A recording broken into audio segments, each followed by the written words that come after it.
Alors voilà, je peux vous montrer au niveau du carrelage qu'il a cédé avec le terrain qui a bougé.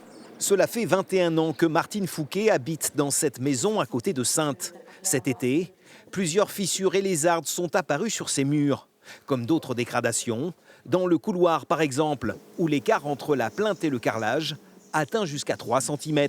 La faute, un sol devenu instable. C'est très préoccupant parce que, en fait, on a une maison qui est encore à crédit et on se dit, on fait un capital pour nos enfants ou éventuellement pour une maison de retraite. Et là, on voit que le capital ne vaut plus rien. Des dégradations visibles également à l'extérieur.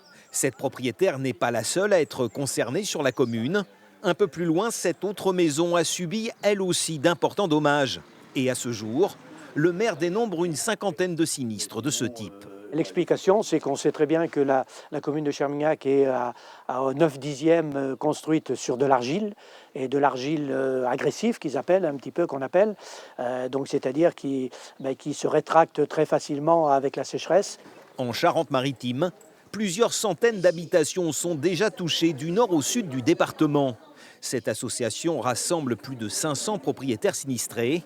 Elle les épaule dans leur démarche afin d'obtenir la reconnaissance de leur préjudice. Alors pour les maisons qui ont moins de 10 ans, c'est une décennale, donc il n'y a pas besoin d'attendre un arrêté. Pour les maisons de plus de 10 ans, en fin de compte, il faut un arrêté sécheresse. Donc tant que cet arrêté n'a pas été publié au journal officiel, tant que ça n'a pas été traité en commission interministérielle, donc les gens ne peuvent pas être indemnisés.